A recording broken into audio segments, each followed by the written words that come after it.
8시 10분 됐는데 이제 시작할까요? 네. 오붓하게 하겠네요, 우리끼리. 네. 소수로 모여서 깊이 있는 토론을 하면 되겠네요. 자, 그러면 오늘 조지아 평화 포럼에서 첫 번째는 북토크 시작하겠습니다. 안녕하세요. 저는 조지아 평화 포럼에서 섬기고 있는 김은아입니다. 오늘 북토크에 와주셔서 여러분 감사드립니다. 오늘 우리가 함께 이야기할 책은 노벨 문학상을 받은 한강 작가의 소년이 온다입니다. 이 소설은 1980년 강주 민주화 운동이라는 한국 현대사의 비극을 배경으로 한 소년과 그를 둘러싼 사람들의 상처와 인간성을 섬세하게 그린 작품입니다. 오늘 발제하실 분들은 조지아 평화포럼의 회원이시고 코리아 피스나우 풀뿌리 네트워크인 KPNGN과 416 해외연대 등 여러 시민단체에서 활동하시는 유문조님과 전희경님입니다. 함께 우리 두 분을 환영하고 두 분 발제 부탁드립니다. 네, 고맙습니다, 김은아님. 화면 보이시나요? 네. 네. 방금 소개받은 조지아 평화포럼 회원인 유문조입니다. 책 토론에 들어가기 전에 이 책의 배경인 5.18 광주 민주화 항쟁을 간략하게 돌아보고 이 책을 1장부터 시작해서 6장, 에필로그, 그리고 이런저런 뒷얘기들을 소재로 자유로운 토론을 갖도록 하겠습니다. 이미 읽으신 분들에게는 기억 관계를 위해서, 그리고 아직 못 읽으신 분들에게는 간단한 소개가 될 수 있도록 내용 정리를 드려 토론을 돕겠습니다. 아무 때나 질문이나 코멘트를 자유롭게 음성 혹은 채팅으로 말씀해 주셔도 좋습니다. 이 소년이 온다 작품 개요를 잠깐 보겠는데요. 어, 저자는 다 아시는 것처럼 작가 한강이고요. 출판된 연도는 2014년입니다. 그리고 그 배경은 1980년 5월이 주된 배경이고요. 5월 광주. 물론 다른 시점도 있습니다. 장르는 역사적 트라우마를 다루며 죽은 자의 목소리를 듣는 문학에 속한다고 그래요. 그 주제는 고통, 증언, 기억, 항쟁의 주체, 뭐 항쟁도 물론 당연히 포함되고요. 그리고 2024년에 노벨 문학상을 수상하게 되었는데, 그 노벨상 위원회의 평가가 역사적 트라우마를 직시하고 인간 삶의 연약함을 드러내는 강렬한 시적 산문이다. 네, 이런 평가를 했습니다. 이 소설은 총 6개 장과 아까 말씀드린 것처럼 에필로그로 구성되는데요. 각 장마다 다른 화자가 등장해 사건을 다각도로 그리고 33년이 넘는 긴 기간 동안 여러 시점으로부터 조명합니다. 그 나오게 된 경위는 1980년 광주 5호를 다뤄 창비 문학 블로그 어, 창문이라는 그 문학 블로그에 2013년 11월부터 2014년 1월까지 연재를 했는데요. 아, 그거를 이제 책으로 묶어낸 게 이 소년이 온다라고 합니다. 음, 한강은 무고한 영혼들이 말을 대신 전하는 듯한 문장들로 어느덧 그 시절을 잊고 무심하게 5.18 이후를 살고 있는 우리에게 묵직한 질문을 던지고 여전히 5.18이 트라우마를 안고 힘겹게 살아가는 사람들의 의 서러움을 위로합니다. 그 책의 그 3장에 이런 구절이 있어요. 어,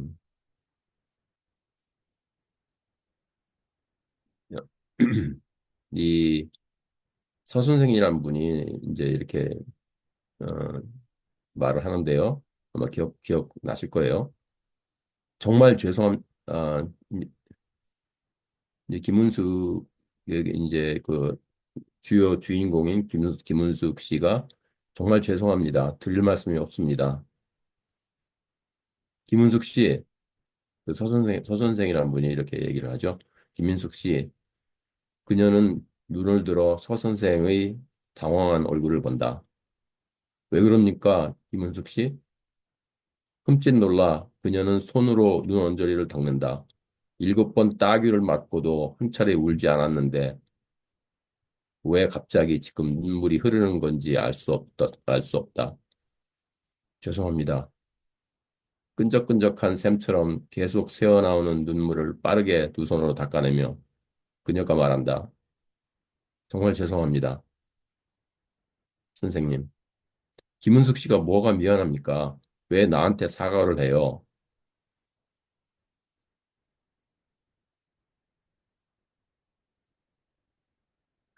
광주 민주화 운동은 1980년 5월 민주화를 요구하던 시민들이 신군부의 폭력적 진압에 맞서 싸운 사건입니다. 수많은 이들이 목숨을 잃었고 살아남은 이들은 깊은 트라우마를 안고 살아갔죠. 소년이 온다는 이 역사적 비극을 단순히 기록하는 데 그치지 않고 그 안에서 고통받은 개인들의 내면을 깊이 들여다봅니다.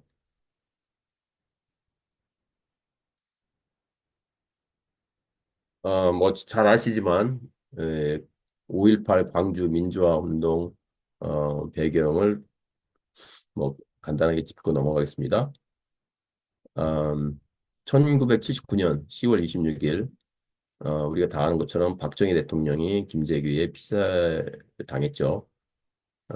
그래서 국민들이 민주화에 대한 기대가 이제 커졌는데 바로 12월 12일 전두환 아, 중심의 신군부가 군사 쿠데타를 일으켜서 군권을 장악하고 이제 다시 이제 독재 정치를 시작합니다.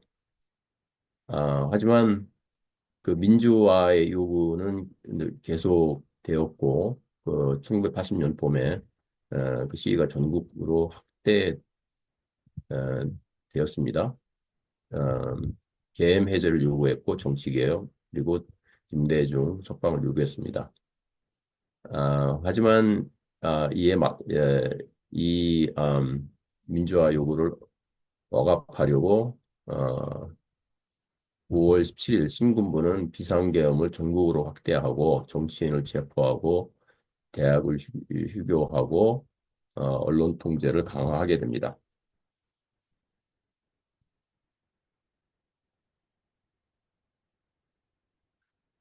그래서 5.18 그 다음 날부터 이제 전남대 학생들을 시작으로 계엄령 해제와 민주화를 요구하면서 이제 시위가 이제 확산되기 시작했는데 이를 진압하는 공수부대의 극심한 폭력에 분노한 시민들이 합류를 하면서 점점 커지게 됐습니다.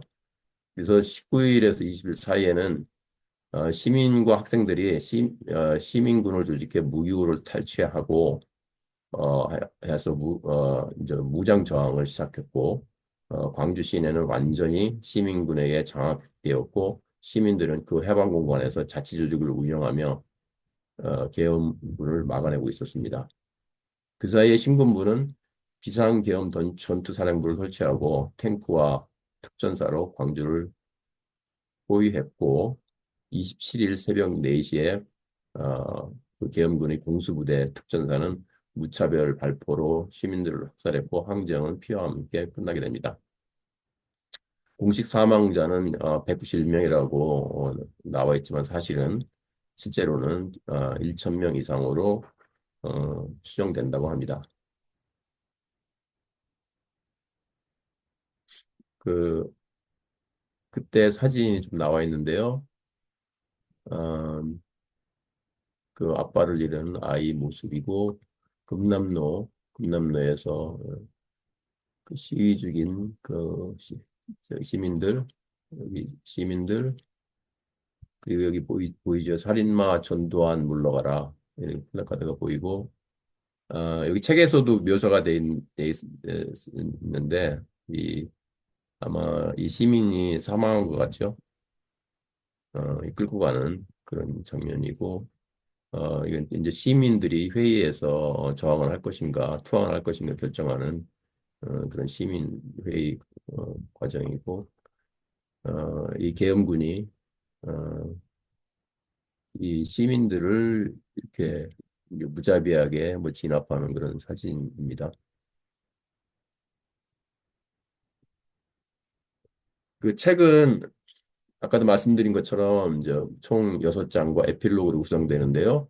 1장 어린 새는 그 동호, 중삼인 동호를 시점으로 어, 그 주로 상무관에서 시신 수습을 도우면서 그 이제 자기 친구를 잃어서 거기서 이제 눕게 됐는데 그 죄책감과 그 폭력에 대한 분노를 그리고 있고요.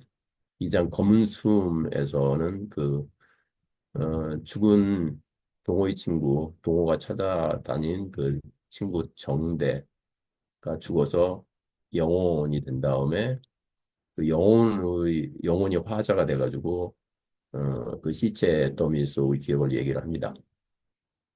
3장 7개 뺨은 그, 그 상무관에서 이제 같이 시신을 수습하는 그 사람 중에 하나인 그 김은숙, 그 당시 고3이었는데 아, 5년이 지난 후 이제 출판사 일을 하면서 보안사 보안사의 검열과 그 연금 얘기가 나옵니다.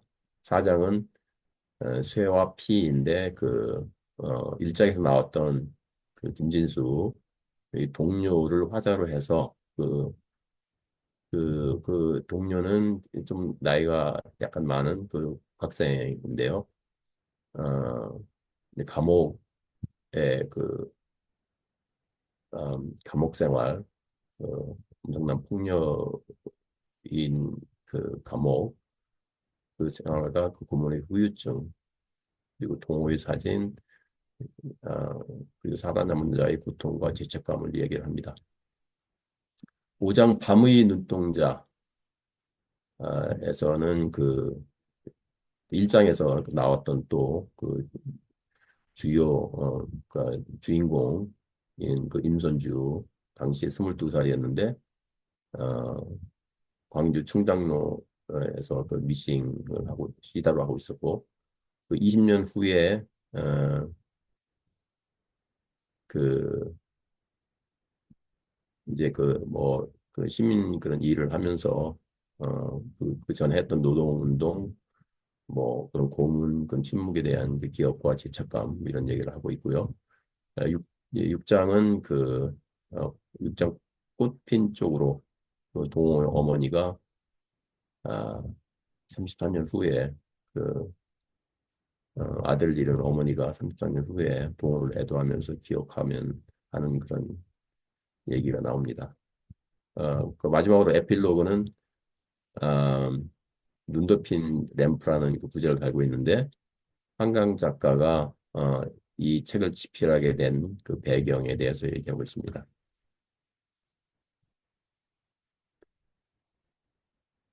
그 1장 그 어린 새의 그 내용을 좀 더 살펴보면 어, 화자는 그 동호를 너라고 지칭하는 2인칭으로 동호 중심으로 얘기를 하고 있고요. 어, 시즌을 수습하면서 이제 이제 그 도와주는데 뭐 장부를 적거나 그런 일을 하는데 어, 그 동호를 이제 주인공으로 해서 이 얘기를 풀어나갑니다. 동호는 그때 당시에 중학교 3학년 만 15살 이었고 광주 민주화 운동 당시에 이제 상무관에서 예, 겪는 이야기를 서술하고 있지요. 예. 그리고 방직 공장과 야학을 다니면서 검정고시를 준비하는 자기 친구 정대의 누나, 어, 20살 정미와의 기억도 얘기를 하고 있습니다. 그 주요 주제는 죽음의 무게, 인간처럼성에 관한 질문, 뭐 이런 거를 다루고 있고요. 그래서 그 이제 일장에 나오는 뭐 그 이렇게 참 기억나는 그런 문장이 많은데 몇 개만 추려봤습니다. 기억하는 데 도움이 되시라고. 아직 뜨거운 몽당초를 한 손에 쥔 채 너는 허리를 수그리고 있다. 코피가 터질 것 같은 시를 견디며 초의 불꽃을 들여다본다. 죽은 사람들이 머리맡에서 일렁이는 촛불 하나하나가 고요한 눈동자들처럼 너를 지켜보고 있다. 몸이 죽으면 혼은 어디로 갈까? 문득 너는 생각한다. 얼마나 오래 자기 몸 곁에 머물러 있을까? 사람이 죽으면 빠져나가는 어린 새는 살아있을 땐 몸 어디에 있을까?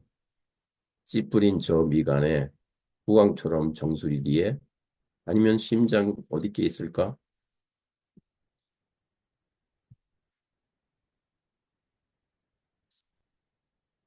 그 과정에서 내가 이해할 수 없었던 한 가지 일은 입관을 마친 뒤 약식으로 치르는 짧은 추도식에서 유족들이 애국가를 부른다는 것이었다.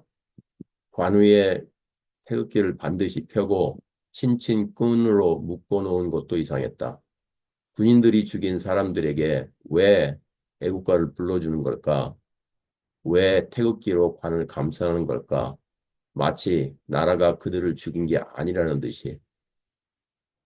조심스럽게 내가 물었을 때 은숙 누나는 동그란 눈을 더 크게 뜨며 대답했다. 군인들이 반란을 일으킨 거잖아. 권력을 잡으려고. 너도 봤을 거 아니야. 한낮에 사람들을 때리고 찌르고 그래도 안 되니까 총을 쐈잖아.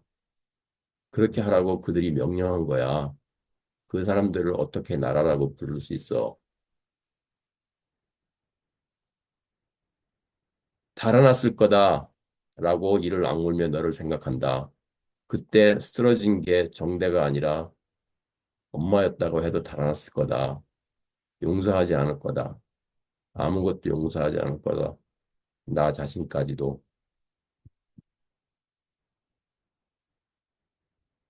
이장 검은 숨은 이제 이미 죽은 동호회 친구 정대 영혼이 얘기를 하는데요. 음, 뭐 같은 동갑인 그 정대가 시체더미 속에서 자기 죽음을 회상하면서 시체가 썩어가는 과정과 혼이 떠드는 모습을 묘사하고 있고요. 망자의 시선으로 말하지 못한 역사적 사실을 증언합니다. 참혹한 그 역사적 사실을요. 그 주제는 죽음 이후의 영혼, 폭력의 실체, 상처, 기억, 증언. 그 배경은 그 좀 한적한 시내와 좀 떨어져 있는 한적한 시체 더미. 정대희호는 총 맞는 상황을 기억해냈고 동호가 죽지 않았다는 것을 알았고 누나 정미가 죽은 것을 직감합니다. 알게 됩니다. 그리고 분노합니다. 그들에게 날아가고 싶었어. 묻고 싶었어. 왜 나를 죽였지? 왜 누나를 죽였지? 어떻게 죽였지? 결국 정대호는 도청 진압 작전을 목격하고 동호의 죽음을 느낍니다. 한 번에 수천 개의 불꽃을 쏘아 올리는 것 같은 폭약 소리, 먼 비명 소리, 한꺼번에 숨들이 끊어지는 소리. 그때 너는 죽었어. 그게 어디인지 모르면서 내가 죽은 순간만을 나는 느꼈어.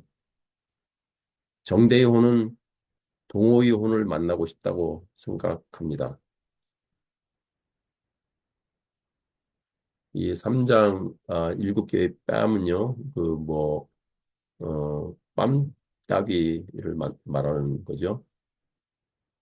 화자는 5년이 지난 85년 그 1장에서 나온 그 은숙 그 당시 여고 3학년이었던 은숙을 중심으로 3인칭으로 이야기를 풀어갑니다.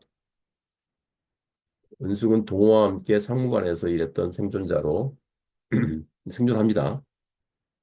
그에게 나오지 어떻게 생존했는지. 어, 생존해서 5년 후 출판사에서 일하며 수배 중인 그 광주 관련 서적 번역자와 책 출판 업무를 하다가 아, 이제 형사 취조를 받으며 음, 뭐 잡혀가서 경찰서에서 뺨 7대를 맞습니다.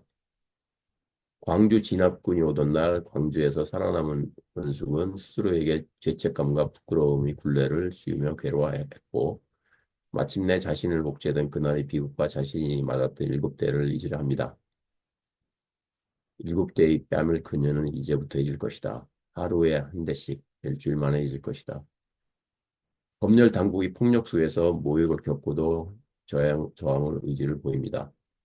세 번째 뺨은 곧 출관할 휘곡 가제본이 사전 검열에 의해 수동이처럼 먹줄로 지어진 채 군복 입은 검열관으로부터 넘겨받은 어, 시청복도였습니다. 학살자 전두환을 다 놓아라. 뜨거운 면도날로 가슴 속에 새겨놓은 것 같은 그 문장을 생각하며 그녀는 회벽에 붙은 대통령 사진을 올려다본다. 얼굴은 어떻게 내면을 숨기는가? 그녀를 생각한다. 어떻게 무감각을, 잔인성을, 살인을 숨기는가? 전두환 사진을 보고 이게 얘기하는 거죠. 생존자의 트라우마와 기억의 무게, 마음속에서는 이미 수차례 죽음과 맞섰고 지금도 살아남은 자의 몫을 어떻게 감당할 것인가? 라는 질문 앞에서 여전히 괴로워합니다. 당신이 죽은 지 장례식을 치르지 못해 내 삶이 장례식이 되었습니다. 은숙은 이 무언의 대사가 나오는 연극을 보며 동호를 떠올렸습니다. 상권에 있었던 사람들이 죽어버린 탓에 은숙의 삶은 장례식이 되었습니다. 작가는 번역책의 서문을 뒤로 이렇게 말합니다. 군중의 도덕성을 좌우하는 결정적인 요인이 무엇인지는 아직 밝혀지지 않았다. 어떤 군중은 성점의 약탈과 살인, 강간을 서슴지 않으며 어떤 군중은 개인이었으면 다다르기 어려웠을 이타성과 용기를 획득한다.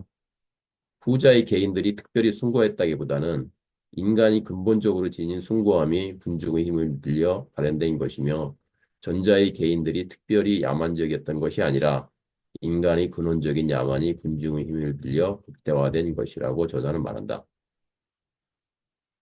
그렇다면 우리에게 남은 질문은 이것이다. 인간은 무엇인가? 인간은 무엇이지 않기 위해 우리는 무엇을 해야 하는가?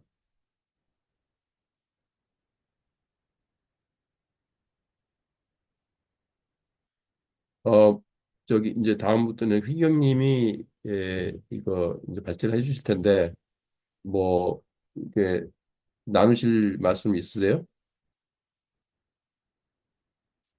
뒤에 가서 Q&A 세션에 나누죠, 같이. 네, 그럼 4장 넘어갈게요. 제일 강렬했던 장이고 제가 쉬지 않고 읽은 장입니다. 시민군 김진수의 죽음에 대해서 윤 선생으로부터 증언해 줄 것을 부탁받은 김진수의 동료, 나의 이야기입니다. 1인칭 시점으로 전개가 되죠. 동호, 16살 동호하고 그 조카뻘인 16살 영재, 그리고 김진수가 당시에는 20살이었어요. 근데 1990년, 이 10년 동안 살면서 되게 고통스러웠죠, 김진수는. 그 자살을 하게 됐는데 그 사람의 죽음과 그리고 트라우마를 떠올립니다. 그리고 고문과 수감 생활의 후유증을 겪으면서 계속 강조를 해석합니다. 그리고 살아남은 것에 대한 죄책감과 인간 존엄성에 대한 고민들이 많이 보이죠. 발제를 하면 나는 싸우고 있습니다. 날마다 혼자서 싸웁니다. 살아남았다는 아직도 살아있다는 치욕과 싸웁니다.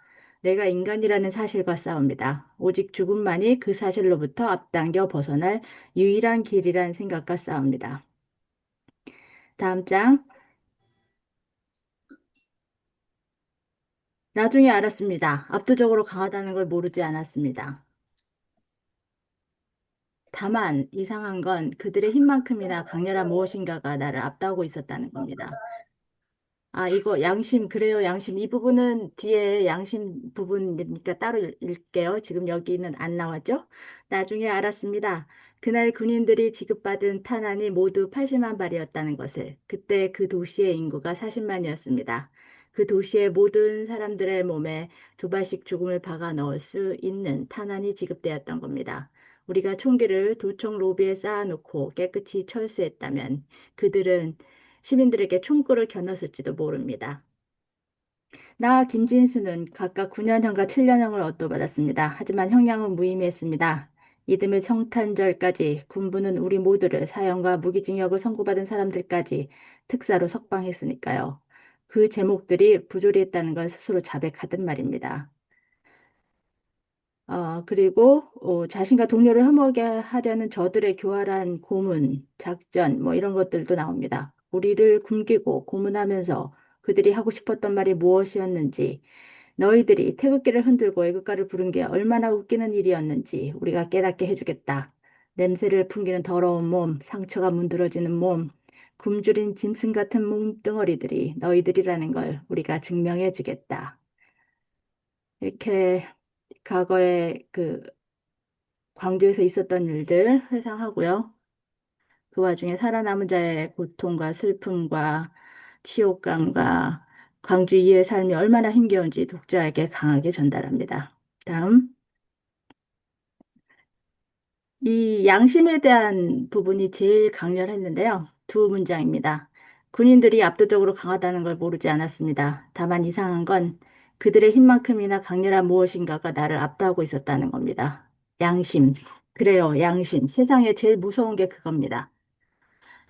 그리고 모든 사람이 기적처럼 자신의 껍데기 밖으로 걸어 나와 연한 맨살을 맞댄 것 같던 그 순간들 사이로 세상에서 가장 거대하고 숭고한 심장이 부서져 피 흘렸던 그 심장이 다시 온전해져 맥박치는 걸 느꼈습니다. 나를 사로잡은 건 바로 그것이었습니다. 선생은 압니까? 자신이 완전하게 깨끗하고 선한 존재가 되었다는 느낌이 얼마나 강렬한 것인지.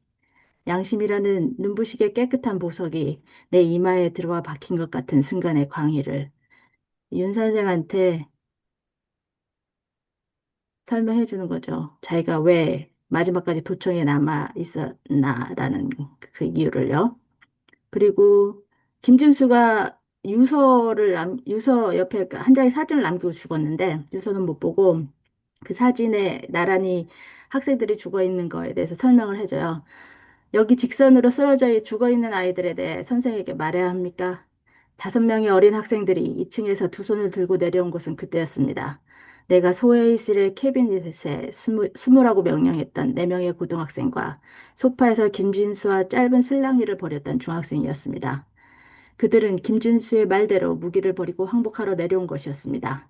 장교가 여전히 흥분한 채 소리쳤습니다. 18 빨갱이들 행복이다 이거냐? 목숨은 아깝다 이거야? 그는 N16을 들어 조준했습니다. 망설이지 않고 학생들에게 총을 갈겼습니다. 이 사진에서 이 아이들이 나란히 누워 있는 건 이렇게 가지런히 옮겨놓은 게 아닙니다. 한 줄로 아이들이 걸어오고 있었던 겁니다. 우리가 시킨 대로 두 팔을 들고 줄을 맞춰 걸어오고 있었던 겁니다. 이렇게 여기서 동호가 죽은 거예요. 다음 장. 다음 장 5장에서 밤의 눈동자.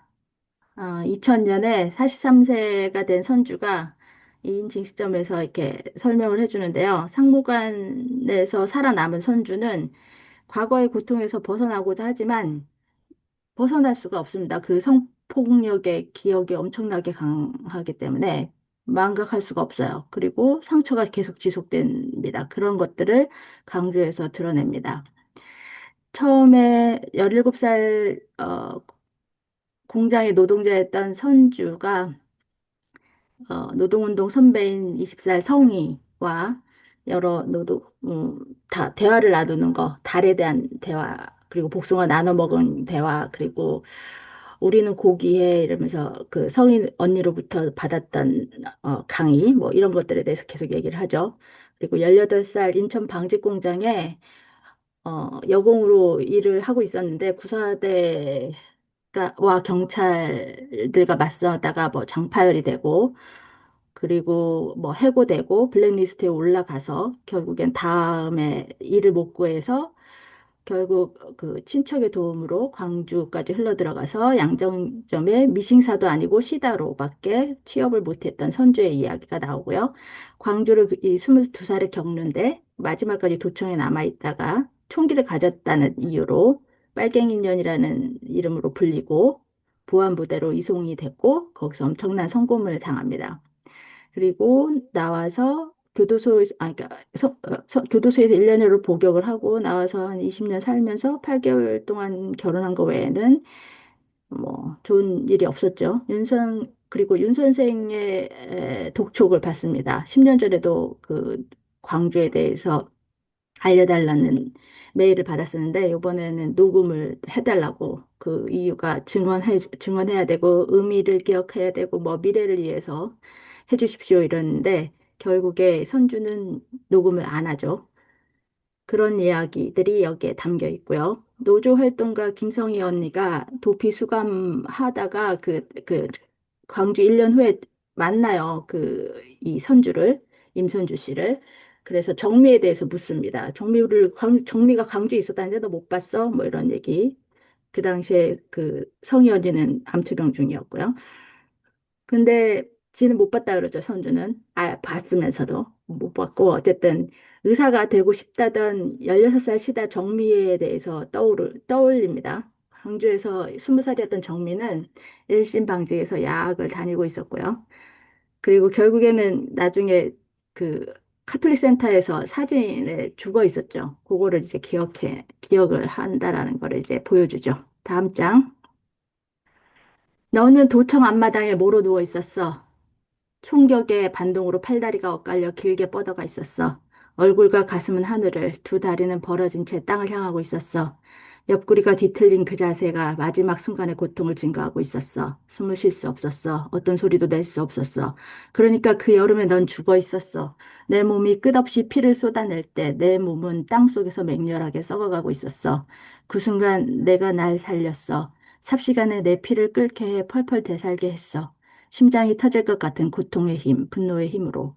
그러니까 선주는 정미가 죽어 있는 걸 보고서 도청에 끝까지 남아있을 생각을 한 거죠. 그리고 선주가 이렇게 트라우마에 되게 시달리고 있는 게 그 윤구미 씨 예전에 그 사건 아실 거예요. 그런 정도, 그 정도의 그 성폭력을 당했어요. 뭐 윤구미 씨처럼 죽진 않았지만 30cm 남자가 어쩌고저쩌고 이 얘기가 되게 읽기가 힘들었을 정도였습니다.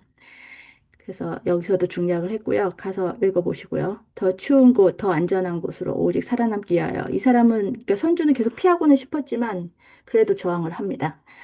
태극기로 고작 그걸로 감싸보려던 거야. 우린 도륙된 고깃덩어리가 아니어야 하니까 필사적으로 묵념을 하고 애국가를 부른 거야. 동호가 그 똑같은 질문을 은숙에게 했어요. 왜 태극기 감싸고 뭐 이러냐고 그랬을 때 선주의 대답은 이거죠. 은숙과는 좀 다른 대답입니다. 다음 장. 6장 꽃핀 쪽으로 이번에 화자는 2013년에 동호 어머니로 1인칭 시점으로 전개가 되고요. 동호 어머니가 아들의 흔적, 동호의 흔적과 가족의 상실감과 상처를 회상합니다. 인자 나는 아무것도 알 수 없어야 겁이 나서 얼굴이 파랗게 굳어있던 시민군들 어리던 그 자식들도 죽었을까이 그리 허망하게 죽을 것을 왜 끝가장 나를 안 들여보내줬을까야. 예.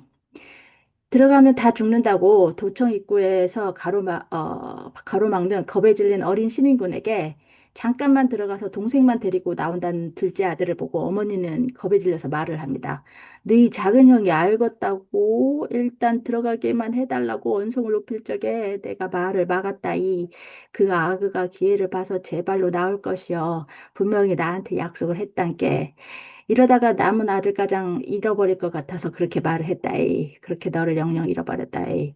그러니까 동호가 죽을 건지를 알고 있었어요, 엄마도. 그런데 나머지 둘째 아들도 들어가서 데리고 올 때 만약에 계엄군이 들어오면 둘째 아들까지 잃어버릴까 봐 동호가 돌아온다고 했다고 그러면서 둘째 아들만 데리고 돌아가거든요. 그거에 대해서 이제 동호 어머니가 엄청나게 그 동호를 죽음의 길로 몰았다고 생각하면서 죄책감을 느끼는 겁니다. 그리고 그 자신의 아들뿐만 아니라 그 자리를 지켰던 그 어린 그 시민군들에 대해서 비통한 애도를 하는 거죠. 그리고 그런 망자에 대한 끝없는 사랑과 미안함을 보여주고 있습니다. 그러면서 아무도 엿들을 사람이 없지만은 가만 부른다 이 동호야 이렇게 애도를 하고 있죠. 둘이 동호가 어릴 때 엄마랑 걸어가는데 산책하는데 왜 캄캄한 데로 가? 저쪽으로 가. 꽃핀 쪽으로 이렇게 얘기했다는 에피소드를 얘기합니다. 다음 장 마지막 에필로그에서 눈 덮인 램프. 이번에 화자는 2013년에 한강 작가이고 1인칭 시점으로 얘기합니다. 이 한강 작가는 그 광주 이야기를 들었을 때가 10살이었습니다. 그래서 그 이야기를 들었을 때 나는 10살이었다. 어른들은 목소리를 낮춰 대화했다. 마치 아이들이 감시자인 듯이. 디귿 중학교에서만 셋이 죽고 둘이 실종됐는데 그 집에서만 애들 둘이 이렇게 표현하죠. 한강 작가가 자전적 시점에서 소설의 집필 동기와 배경에 대해서 얘기를 하는데요. 이 동호와에 어떤 연관이 있었냐면 동호 아버지 한승원 씨가 동호 선생님이었대요. 그리고 2년 후에 그 안방의 책장 안쪽에 어른들이 감춰놓은 광주 사진첩을 봅니다. 거기서 마지막 책장까지 넘겨서 총검으로 깊게 내리고 으깨어진 여자의 얼굴을 마주한 순간을 기억하고요. 그러고 표현을 하죠. 거기 있는지도 미처 모르고 있었던 내 안의 연한 부분이 소리 없이 깨어졌다. 이렇게요. 그리고 소설은 이 희생자들이 항쟁의 주체였음을 증언하는 형태로 구성이 되어 있고요. 가족들을 위해서 기록합니다. 그 형이 제대로 써야 합니다. 아무도 내 동생을 더 이상 모독할 수 없도록 써주세요라고 요구를 했었죠. 종호의 형이. 그리고 광주에서 있었던 일, 뭐 화염방사기로도 광주 시민들을 죽였다, 뭐 납탄이 쓰였다 이런 얘기며 도청에 전투기를 보낼 계획을 가지고 있었고 전두환이가 군용 헬기를 타고 내려와서 광주를 방문했다 이런 얘기며 이런 경험들이 다 피폭과 유사한 경험이다 뭐 이런 거 얘기를 하고요.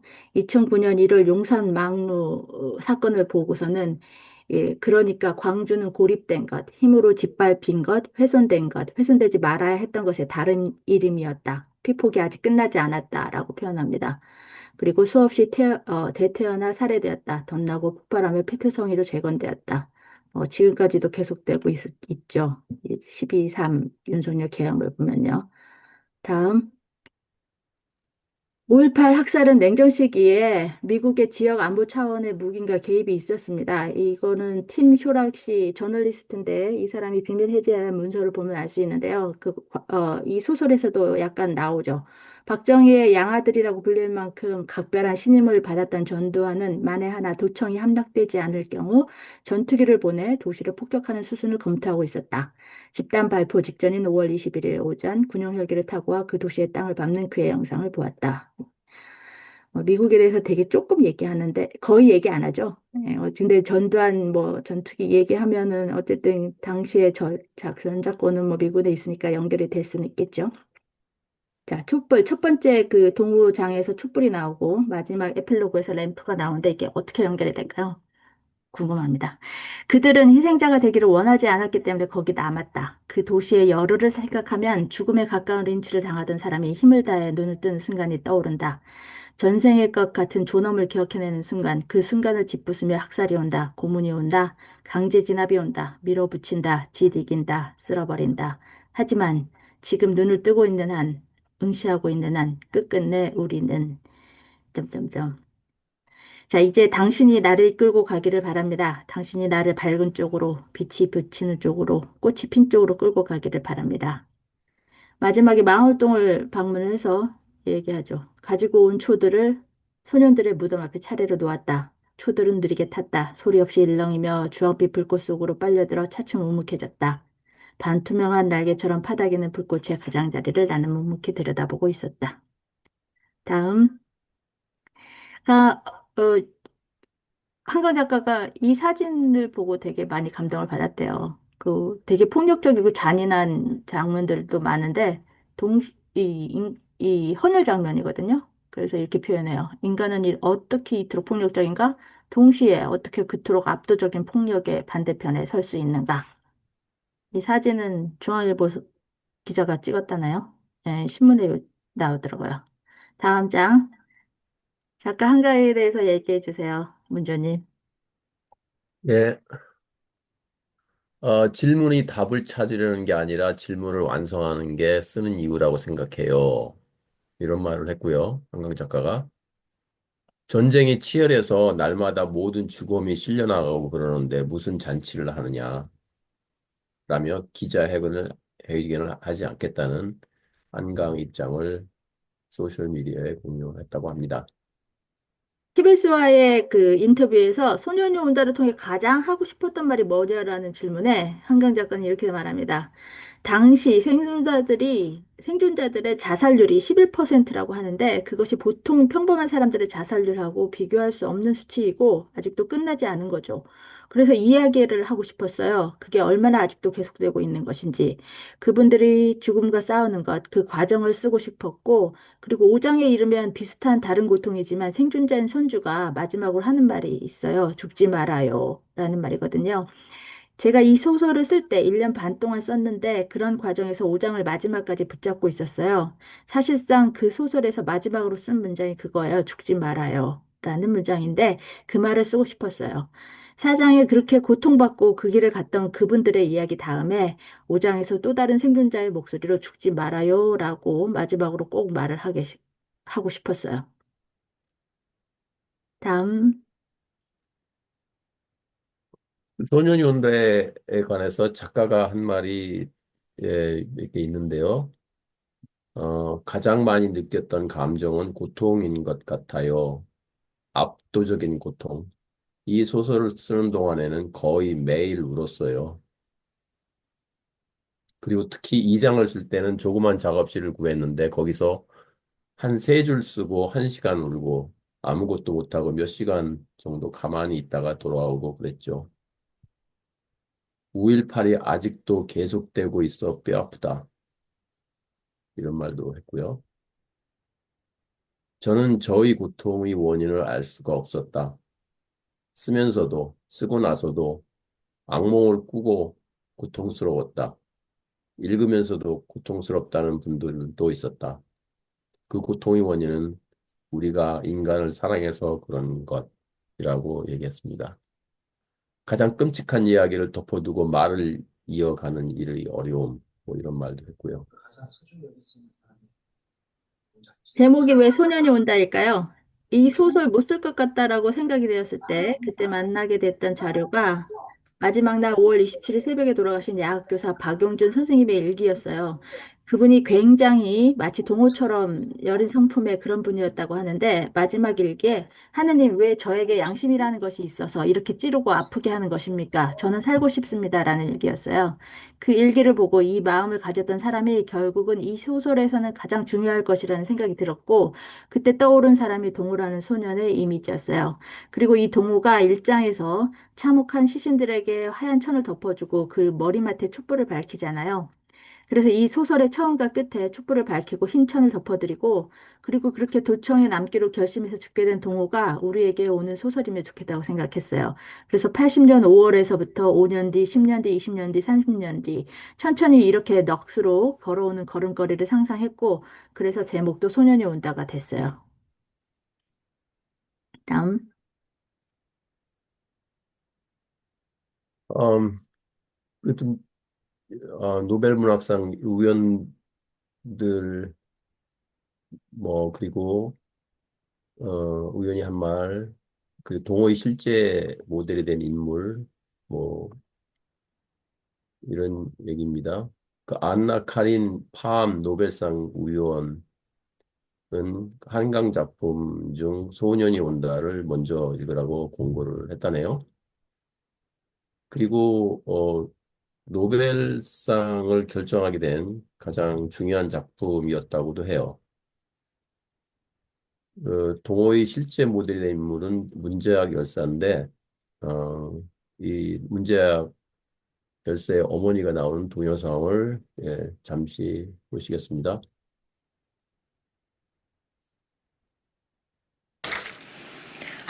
그 음성 나오나요? 네. 네. 한강 작가의 노벨상 수상 소식 듣고 마음속 깊이 울컥하셨던 분들 많으실 텐데요. 소년이 온다 속 주인공의 모티브가 된 실존 인물이자 마지막까지 도청을 지켰던 희생자 중 가장 나이가 어린 문재학 열사, 그의 어머니 김길자 씨의 이야기를 임지은 기자가 전해드립니다. 저는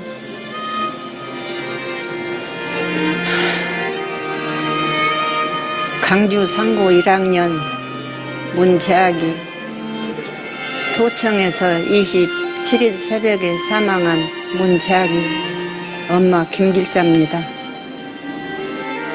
아들의 묘비에 책 한 권을 세워놓고는 그저 애틋한 손길로 어루만지는 한 엄마. 죽은 아들을 대신해 민주주의를 이루겠다며 피와 눈물을 흘렸던 세월이 44년이 됐습니다. 우리 5.18을 우리는 그렇게 발로 뛰었지만은 국내도 다 못 알렸는데 세계 책 한 권으로 해서 세계 5.18을 다 알려주시는데 너무나 감사하고, 또래보다 키가 컸던 막내 아들은 소설 소년이 온다의 주인공 동호처럼 차분하면서도 강인했습니다. 숨진 채 상무관으로 들어온 친구를 두고는 집으로 절대 가지 않겠다던 아들을 엄마는 차마 말릴 수 없었습니다. 엄마 창근이가 죽어서 들어왔더라고. 그래서 창근이를 어떻게 처리를 해놓고 가재 지금은 못 가겠다고. 그래서 그래 알았다 그러면 처리해놓고 집에 온나. 계엄군이 쳐들어오기 하루 전 도청으로 아들을 찾아 나섰지만 결국 그날의 대화는 마지막 인사가 됐습니다. 가족들과 밥을 먹으러 집에 오라는 주인공 동호 어머니의 간절한 외침. 아들 문재학 열사에게 전했던 당부가 그대로 소설에 녹아들었습니다. 해지기 전에 와라이. 다 같이 저녁밥 먹게. 그러지요. 생각나지. 내가 말했던 것이 생각나지. 아들을 잃은 이야기가 책으로 출판됐다는 소식을 뒤늦게 전해 듣고는 같은 구절을 수없이 읽고 또 읽었습니다. 아들의 심정이 어땠을까? 눈물을 뚝뚝 흘리며 밑줄을 긋고 또 그었습니다.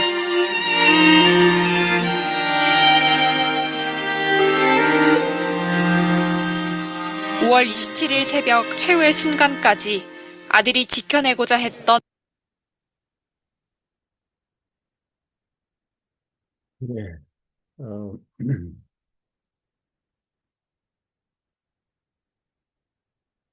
그리고 잘 보셨습니까? 뭐 이제 저기 이제 토론 때 이제 뭐 각자 이렇게 이 소설에 대한 어떤 뭐 인상이랄까 평이랄까 뭐 나누고 싶은 말씀을 이제 나눠주실 텐데요.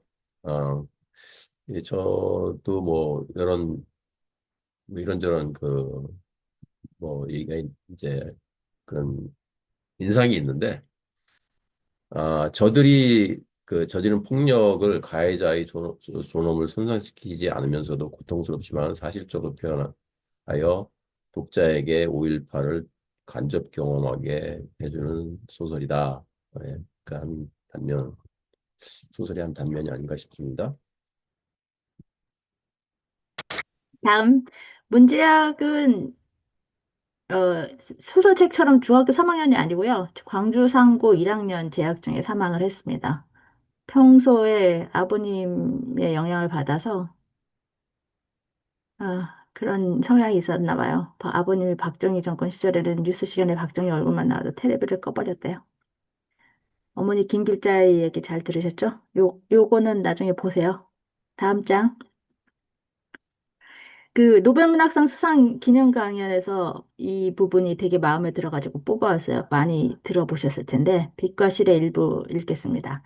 그렇게 자료 작업을 하던 시기에 내가 떠올리곤 했던 두 개의 질문이 있다. 20대 중반에 일기장을 바꿀 때마다 맨 앞 페이지에 적었던 문장들이다. 현재가 과거를 도울 수 있는가? 산자가 죽은 자를 구할 수 있는가? 자료를 읽을수록 이 질문들은 불가능한 것으로 판명되는 듯했다. 인간성의 가장 어두운 부분들을 지속적으로 접하며 오래전에 금이 갔다고 생각했던 인간성에 대한 믿음이 마저 깨어지고 부서지는 경험을 했기 때문이다. 이 소설을 쓰는 일을 더 이상 진척할 수 없겠다고 거의 체념했을 때 한 젊은 여학교사의 일기를 읽었다. 1980년 5월 당시 광주에서 군인들이 잠시 물러간 뒤 열흘 동안 이루어졌던 시민자치의 절대 공동체에 참여했으며 군인들이 되돌아오기로 예고된 새벽까지 도청 옆 YWCA에 남아있다 살해되었던 수줍은 성격의 조용한 사람이었다는 박용준은 마지막 밤에 이렇게 썼다. 하느님, 왜 저에게 양심이 있어 이렇게 저를 찌르고 아프게 하는 것입니까? 저는 살고 싶습니다. 그 문장들을 읽은 순간 이 소설이 어느 쪽으로 가야 하는지 벼락처럼 알게 되었다. 두 개의 질문을 이렇게 거꾸로 뒤집어야 한다는 것도 깨닫게 되었다. 과거가 현재를 도울 수 있는가? 죽은 자가 산자를 구할 수 있는가? 이후 이 소설을 쓰는 동안 실제로 과거가 현재를 돕고 있다고, 죽은 자들이 산자를 구하고 있다고 느낀 순간들이 있었다. 이따금 그 묘지에 다시 찾아갔는데 이상하게도 갈 때마다 날이 맑았다. 눈을 감으면 태양의 주황빛이 눈꺼풀 안쪽에 가득 찼다. 그것이 생명의 빛이라고 나는 느꼈다. 말할 수 없이 따스한 빛과 공기가 내 몸을 에워싸고 있다고. 다음.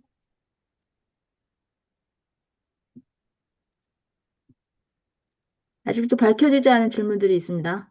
누가 발포 명령을 내리고 헬기 사격을 지시했는지, 누가 군기록을 왜곡하고 지워버렸는지, 집단 안매장된 시신들은 어디에 있는지, 성폭력의 진상은 어느 정도인지, 미국은 광주 학살에 어떤 역할을 하였는지 아직도 밝혀지지 않았습니다. 다음. 마지막 걸기대의 사진인데요. 5월 26일 5차 걸기대 사진이라고 하고 광주에서 찍은 제일 멋진 사진이라고 그래요. 국가가 내란을 일으킨 데 맞서서 국민이 법을 지킨 유일한 민주화 운동이라는 걸 보여주면서 항쟁의 의의를 위해서 이게 죽을 것인가 이런 거를 결정했던 회의라고 하네요. 개죽음이 되지 않도록 도청에서 죽자 이렇게 얘기했던. 다음. 님을 위한 행진곡이 되게 광주와 관련된 노래죠. 예, 마지막으로 들으시면서 마무리 짓겠습니다.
잘 보셨어요? 이제 Q&A 시간입니다.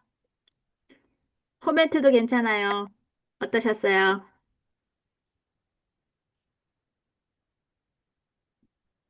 Q&A 뭐 토론 그 나누고 싶은 말씀. 선아님. 두 분이 너무 정리 잘해 주셔서 너무 좋았어요. 그리고 마지막에 임을 향한 행진곡 듣는데 저 막 눈물 났어요.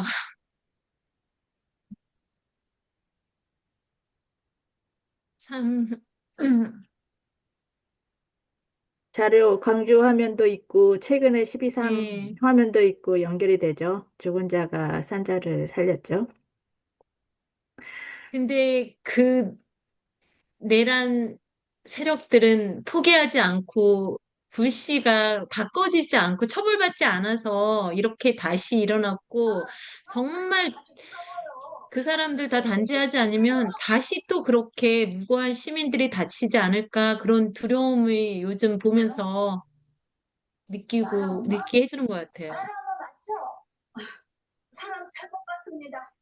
혹시 옛날에 창시동에 안 살았어요? 한 30.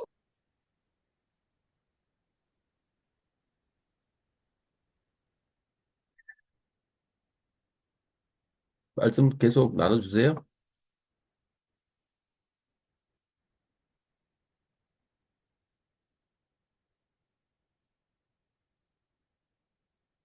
그 이게 길지는 않은데 굉장히 아주 굉장히 짜임새 있고 많은 내용이 있거든요. 굉장히 이제 이 참 힘든 그런 주제와 그런 그 폭력이 묘사가 돼 있는데 그 와중에서도 음, 그, 그 은숙하고 선주하고 은숙 누나하고 선주 누나하고 이 성격이 대비가 이게 이제 반대적인 그런 성격이 나타나요.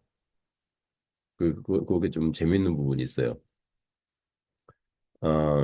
그 은숙은 이제 뒤로 살구머니 다가와서 어깨에 손을 얹는 뭐 그런 성격이고, 아, 그 선주 누나는 거기서 그렇게 묘사가 되죠. 어, 저기 멀리 올 때부터 이렇게 그 동호야 부르면서 온다고. 그래서 그런 성격이 그 나타나는 그 문장이 하나 있는데, 어, 그 이제 선주 누나가 그날 나도 거기 있었거든. 앞쪽에서 총 맞은 사람들은 군인들이 트럭에 싣고 갔어. 근데 이제 이렇게 그 대답하죠. 아무렇게나 더 튀어나올 것 같은 그녀의 말을 막으며 너는 말한다. 그래서 아주 좀 재밌는 부분도 있었어요. 예, 노스캐롤라이나의 김기정입니다. 예, 저기 한강 작가가 한 70년생인가 그렇게 되죠? 네, 70년생으로 기억하고 예, 있어요, 저도. 그러면은 광주에서 일 있었을 때 10살 정도 되는데 사실 그 일을 겪은 문학가들이 많이 있잖아요. 젊은 분부터 시작해서 뭐 황석영 선생부터 뭐 한두 명이 아니겠죠. 그 일을 겪으신 거나 그 동시대에 겪은 분들도 굉장히 많고 뛰어난 문학가도 많은데 그 차이는 뭘까요? 한강 작가가 실제 어른이 돼서 겪은 게 아닌데도 한강 작가만의 그 광주의 이야기를 풀어낸 어떤 에필로그에 아까 읽은 것 중에 나와요. 그 10살 때 이 한강 작가가 직접 겪은 건 아니거든요. 이사 왔어요. 80년 1월에 서울로 이사 왔어요. 그래서 광주는 80년 5월에 일어났잖아. 직접 겪은 건 아니고 어른들이 가만가만 조용조용 얘기하는 거를 관심 있게 듣고 있었고 그때 좀 알고 있었고 2년 후에 아버지가 저기 광주 내려가서 사진첩 갖고 오니까 이제 그 사진첩을 보다가 맨 마지막 장까지 책장을 넘겼을 때 여자의 얼굴을 봤는데 엄청나게 으깨져 있는 거야. 그래서 그 인간에 대한 믿음이 완전히 깨져버린 거야. 그 사진을 보고서 한강 작가는. 그 또 그 인간에 대한 믿음, 네, 인간성에 대한 믿음. 근데 그것을 여기 작품에서 보면 가지고 있잖아요. 네, 아직도. 그것도 있는데, 근데 반면에 또 인간성에 대한 믿음을 또 갖고 있잖아요, 그거. 그러니까 폭력에 대해서 어떻게 그렇게 잔인하냐 얘기했다가 그 헌혈하는 모습 보면서 또 그 잔인하지 않고 서로 돕는 이런 모습 보면서 또 다른 모습을 얘기하잖아요. 그런 것도 있고. 그리고 되게 많이 연결이 되는 것 같아요. 한강 작가랑 개인적으로도. 아버지랑도 연결이 되고, 뭐, 집에서, 집을 팔았는데 그 집에 뭐, 셋이 듣고 둘이 뭐, 그게 진짜인지는 잘 모르겠어요. 소설에서는 그렇게 표현했지만. 이제 나름 이제 김 사장님이 그 이제 의문을 가지신 그 부분에 대해서 좀 생각을 해봤는데, 첫 번째는 그거든요. 그 학교 때, 그 문학 창작 그 훈련 과정, 혹독한 훈련 과정을 견디고 그걸, 뭐 제대로 그 과정을 겪었다. 그래서 이제 문인으로 이제 태어난 거고, 그런 이제, 글을 쓸 수 있는 이제 그 훈련이 된 거고, 그 두 번째는, 그게 어디서 오는지 모르겠지만, 그 아파하는 그 타인의 그 고통, 그 아파하는 그런 마음을 그건 타고났다고 생각을 해요, 저는. 근데 그게 두 개가 결합이 돼서 그리고 시대와 결합이 돼가지고 이런 작품이 나오지 않았나. 그런 조합은 그렇게 그런 거 보면은 그 흔치는 않은 것 같아요.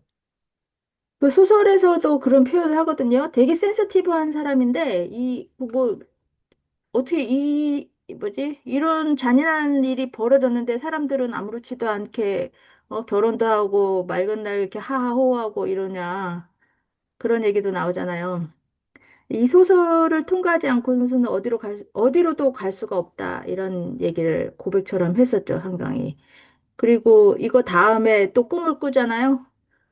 그래서 제주 사삼에 대한 소설을 쓸 수밖에 없게 되는 그런 꿈을 꾸는데, 그래서 작별하지 않는다 책을 썼죠. 다른 분들은 어떻게 생각하세요? 말씀 뭐 편하게 나누시죠. 선아님이 보이시는데 여기 선아님. 안녕하세요. 안녕하세요. 네, 발표 반갑습니다. 감사히 잘 들었습니다. 저는 필라델피아에 사는 이선아라고 합니다. 그, 제가 생각할 때는요, 감수성이 좀 다른 것 같아요. 그러니까 이제 한강 작가의 감수성이 조금 그렇다고 다른 작가들이 뭐 감수성이 나쁘다는 얘기가 아니고요. 그러니까 좀 다른 방식이라는 건데요. 이를테면은 5.18을 이제 이렇게 어떤 대하 소설처럼 쓴 작가가 있잖아요. 그러니까 임철우 같은 사람이 봄날 그거 처음부터 끝까지 다 커버했거든요. 5.18을. 그 완전히 역사책 같은 소설이죠. 그런 식의 서사가 있고 또 이제 금이의 5월처럼 그러니까 그건 희곡이지만 그러니까 그 5.18 당시에 이제 그 광주 공동체에 말하자면 이제 그 연대를 굉장히 이렇게 그 시장 사람들을 통해 가지고 이제 막 주먹밥 만들고 이렇게 나눠주는 그분들의 모습을 통해서 그런 식으로 또 보여주는 이제 그런 면의 작품도 있고, 그러니까 기존의 어떤 뭐 그런 작품이 뭐랄까요, 좀 어떤 고전적인 서사 방식이었다고 하면은, 그러니까 한강은 이제 다르게 접근을 하는 거죠. 예, 좀 더 이제 내면 깊숙한 데서 굉장히 깊고 그 예민해서 이렇게 사람들이 뭐 이렇게 터치하기 어려운. 그러니까 저는 이제 뭐 이 책을 보면서 그냥 뭐랄까요, 막 순간순간마다 다른 선생님들도 비슷하셨을 것 같은데요. 막 이렇게 망치로 막 계속 맞는 것 같은 그런 느낌 참 많이 받았어요. 아, 이렇게 패부로 이렇게 찌르는 표현 할 수가 있구나라는 거에 대해서 막 나중에는 막 이렇게 무섭기까지 했었어요. 그리고 이제 사실은 이제 이거를 읽는 사람도 이렇게 쉽지 않잖아요. 그 고통, 그러니까 이제 읽는 사람도 이렇게 힘든데 그럼 작가는 어느 정도의 고통을 이렇게 견뎌내야 이제 이거를 쓸 수 있었을까라고 생각하니까 정말 이렇게 마음이 뭉클해지고 또 우리가 이제 다 헤아릴 수 없는 이제 광주의 고통의 깊이도 이제 추체험을 또 할 수 있는 게 아니었나 이렇게 생각이 되고, 그러니까 저도 뭐 광주를 뭐 이렇게 기억하거나 할 수 있는 연배가 아니잖아요. 당시에 이제 뭐 존재는 하고 있었지만 뭐 완전히 뭐 이렇게 바닥을 기어다니는 수준이기 때문에 아무것도 알 수가 없는 저는 또 서울 사람이고 근데 하여튼 한 86년 말 정도에 그러니까 초등학교 한 6학년 말 정도에 이제 어떻게 하다가 이제 광주 이야기를 알게 됐는데 그때는 이제 하나도 믿을 수가 없었어요. 그 이제 믿어지지가 않는 이야기잖아요. 그러다가 이제 87년 1월에 이제 박종철이 죽고 그게 텔레비에 나오고 하니까 아 그러면 광주 얘기도 진짜일 수 있겠구나. 이렇게 고문해서 사람이 죽는데 다가 이제 뭐 유월항쟁이 지나가서 이제 중학교 2학년인가가 되니까 이제 광주 청문회를 그것도 이제 사실 유월항쟁으로 인해서 이제 여소야대가 됐기 때문에 광주 청문회가 열린 건데 그때 정말로 아 이게 정말 다 정말이었구나. 그때서야 이제 이렇게 알게 된 거고 그때 뭐랄까 이제 대단한 분노를 느꼈어요. 기성세대에 대해서 선생님이고 어른들이고 다 이제 이렇게 거짓말 내지는 이제 이렇게 그 어린이들을 기만한 거잖아요. 그러니까 저는 정말로 이렇게 전두환이 위대한 대통령인 줄 알았거든요. 그러니까 그런 과정을 겪고 이제 대학생이 된 다음에는 사실 그때도 계속 광주 문제 해결 안 됐기 때문에 이제 그 이렇게 걷다 94년 말에 김영삼이 그 성공한 쿠데타는 처벌할 수 없다 그래가지고 이렇게 완전히 이게 그 공소시효가 만료가 돼가고 있는데 처벌 못할 뻔하다가 그 95년에 거의 뭐 전 국민적인 그런 이제 투쟁을 통해 가지고 특별법을 쟁취를 한 거잖아요. 그러니까 광주는 겪지 못했지만 그 특별법을 이제 이렇게 제정하라고 하는 이제 그때는 굉장히 이렇게 뭐 이렇게 그런 걸 촉구하는 뭐 집회라든가 했던 때는 많이 나갔던 어떻게 보면은 그게 저와 이제 광주 연결돼 있다고 하면 이제 어, 그런 게 이후의 이야기가 이제 연결이 되는 거겠죠. 근데 하여튼 오늘 어, 그냥 이렇게 와도 되는지 안 와도 되는지 모르겠는데 하여튼 이제 뭐 의미 있는 책 이야기를 하신다고 해서 하여튼간에 이렇게 와봤는데 정말 이렇게 감사히 잘 들었습니다. 아, 너무 잘 오셨고 말씀 너무 잘 들었습니다.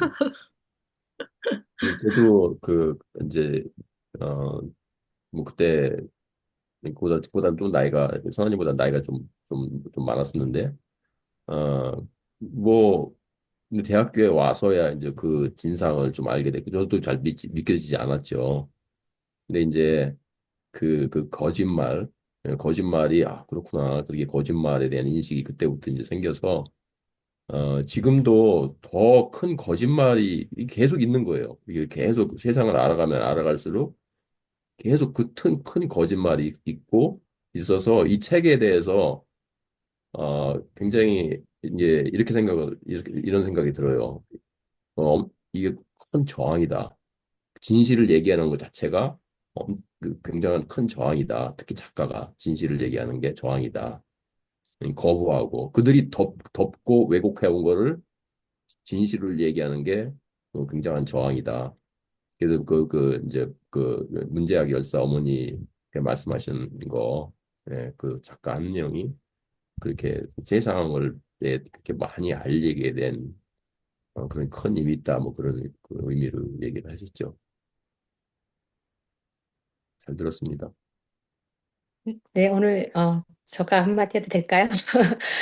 네, 오늘 두 분 감사합니다. 저는 그 강주 사태가 일어났을 때 한강 작가와 같은 나이예요. 그리고 한강 작가와 같이 대학을 다녔고 또 저 친구의 친구가 함께 한강 작가하고 같이 뭐래 교생 실습을 하면서 또 강의 듣다가 땡땡이 치고 둘이 산에 올라가서 얘기를 하했는데 되게 얘기가 잘 통했다 그래요. 그래서 그 친구가 하는 말이 한강 작가가 그 대학교 때부터 굉장히 인간에 대한 그 사랑에 대해서 굉장한 많은 그 집착적으로 고민을 하고 추구하는 그런 게 있었다고 제 친구가 얘기해 주는 걸 이제 들었었고요.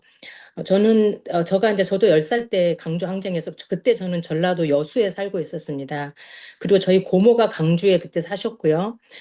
저가 그때 이제 5학년이었으니까 10살 때였으니까 저가 이제 그 당시 일어났던 걸 이렇게 있는 강주에 올라갔던 사람들이 강주에 가다 길이 막혀서 내려오면서 이제 무슨 일이 일어나는지 가까이 간 사람을 듣고 또 보고 온 사람들이 있어서 뭐 총으로 죽이고 임산부의 배를 갈랐고 이런 얘기를 저 5학년 때 들었었어요. 그래서 정말 그런 일이 있을 수가 있는가. 이제 그리고 이제 어리니까 뭐 이제 그다음에 일어나는 일들 있어서 이제 잊어버리고 이제 대학교 와서 이제 모든 이런 일들이 일어나는 것들을 보면서 우리가 같은 이렇게 작은 한반도에 사는데 그건 한쪽엔 일어난 사실인데 한쪽에서는 거짓말이라고 믿고 있고 그렇게 이념적으로 대립하면서 끝없이 갈라지고 끝없이 이 거짓 속에서 또 이것을 위해서 싸우는 사람과 이렇게 항상 양극단을 향해서 가는 걸 보면서 너무 마음이 안타까웠고 저는 한강 작가의 소설 작별하지 않는다, 소년이 온다 이제 이 책들을 읽으면서 제가 기독교인으로서 참 부끄러움을 많이 느꼈어요. 내가 우리 민족의 고통, 또 이 시대의 고통을 정말 이 작가가 그 추구하고 갈등하고 내면에 품는 그 아픔, 끝없이 그 작가로서 치열하게 그 사랑이라는 것을 향해서 그 질문 있잖아요. 과거가 현재를 도울 수 있을까? 죽은 자가 산 자를 구할 수 있을까? 세상이 왜 이토록 고통스럽지만 또 한편 왜 이렇게 아름다울 수 있는가?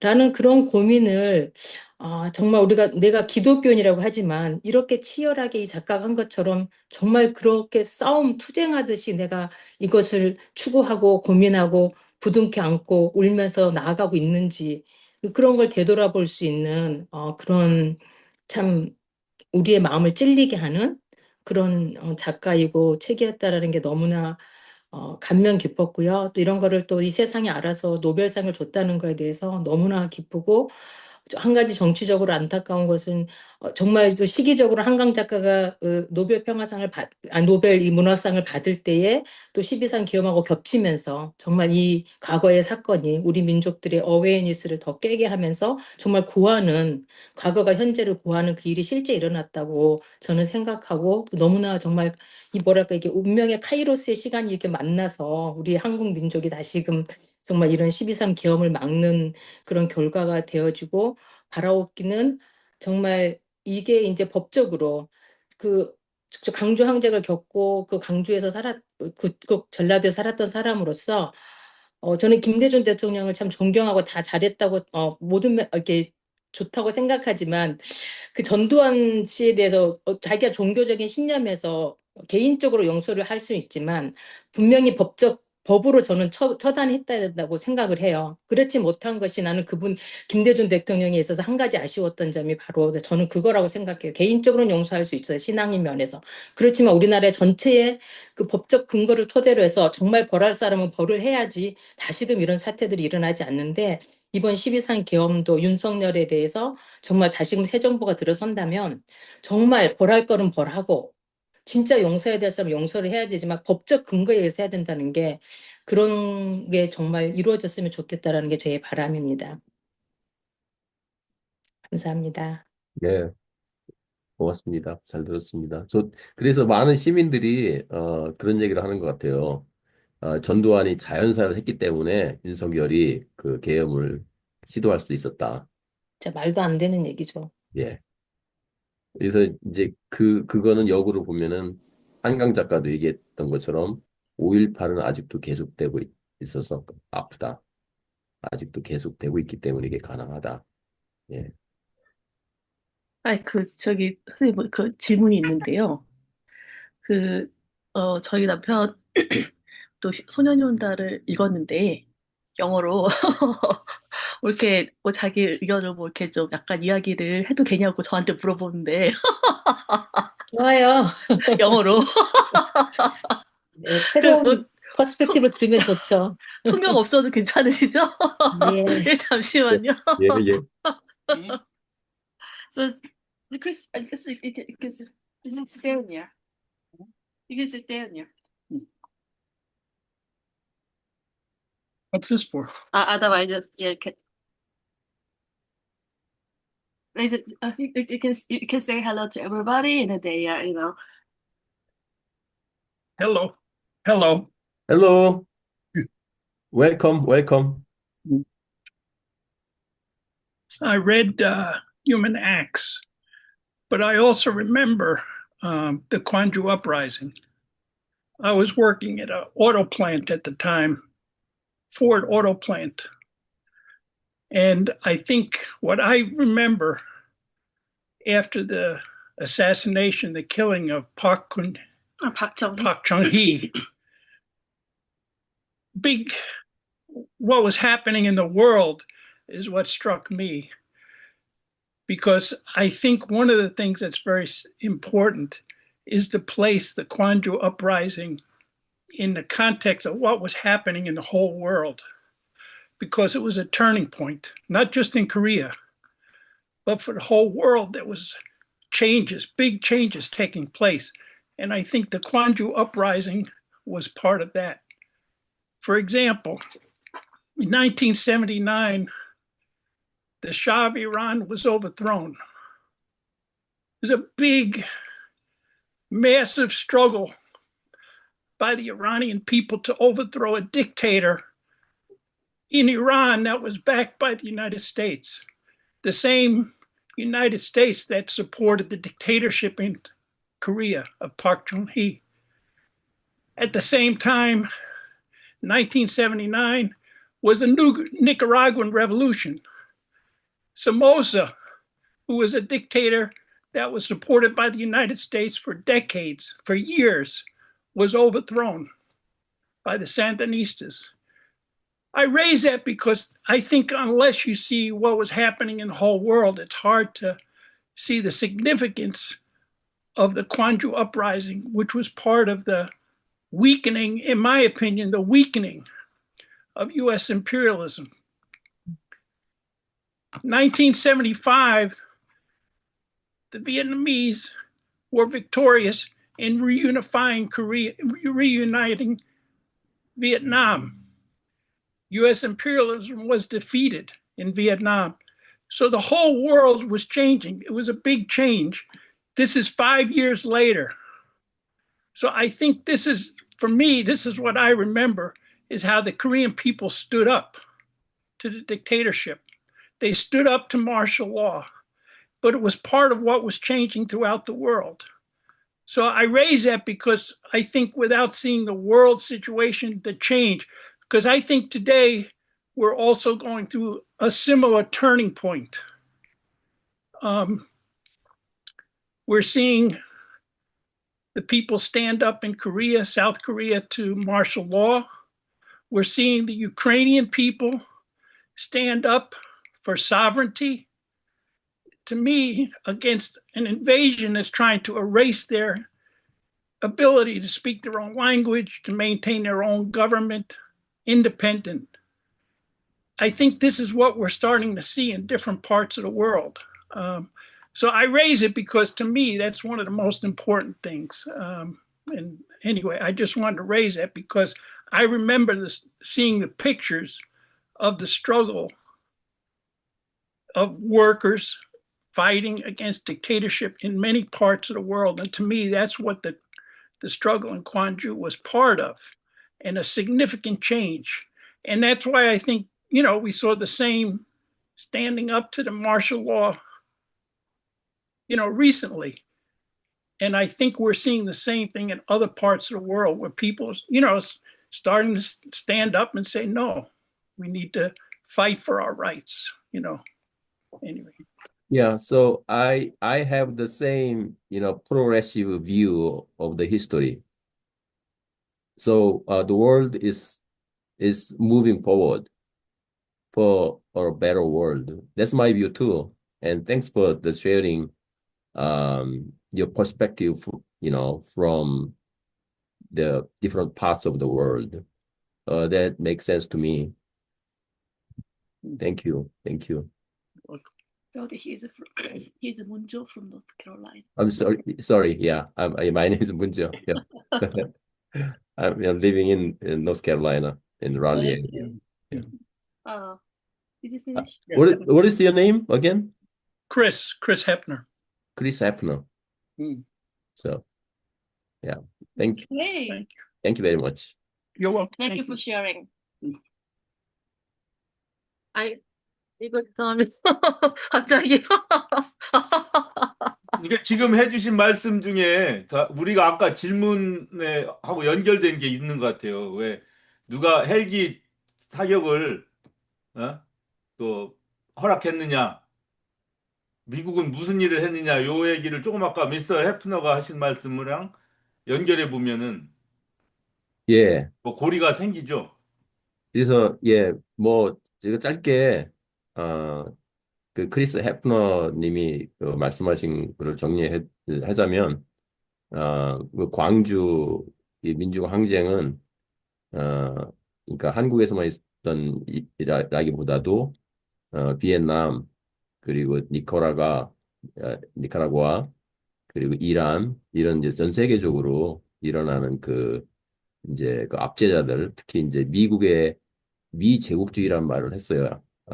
미제국주의자란 말을 그 우리 크리스님이 이제 그 이제 맞서서 저항하는 그런 기류 속에서 광주 항쟁도 있었고 그리고 지금도 계속되고 있다. 우크라이나에서도 그렇고 예.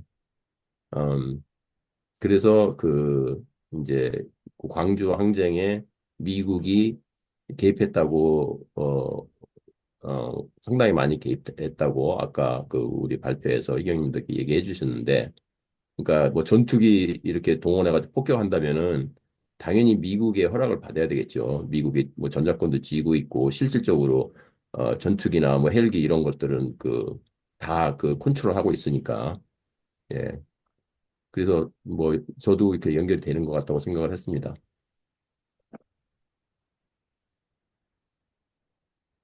네, 근데 하여튼 이렇게 네, 뭐 크리스의 의견은 하여튼 뭐 그런 의견도 있을 아니, 수 진짜 있다고.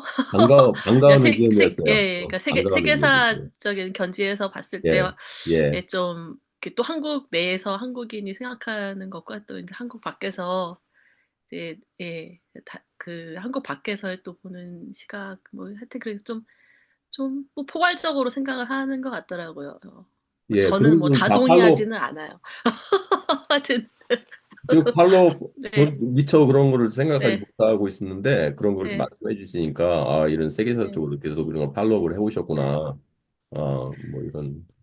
뭐 당연히 뭐 한국 밖에 있었던 사람이니까 그런 시각이 또 가능하지 않았을까요? 네. 그냥 우리는 어쨌든 이제 한국인으로서 생각을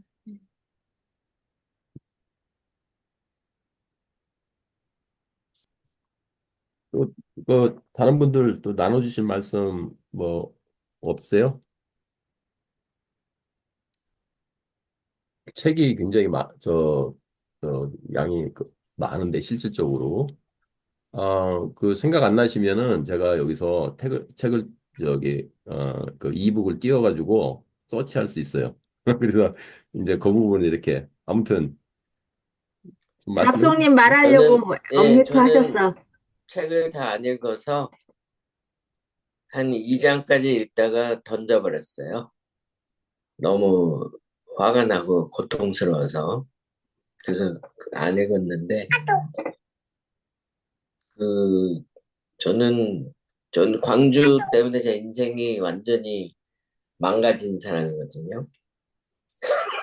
나쁘게 얘기하면, 좋게 얘기하면 제 인생이 이제 뭐 좀 달라진 하여튼 사람인데, 그 광주항쟁의 마지막 수배자라고 불렸던 윤한봉 씨라는 분이 이제 미국으로 망명하셔서 미국에서 이제 활동하실 때 1984년도에 만나가지고 그때 이제 캐나다 맥길 대학이라는 데서 만든 광주 항쟁 비디오가 있었어요. 그래서 그걸 보고서 이 일에 이제 참여하기 시작을 해서 지금 이제 41년째가 됐는데요.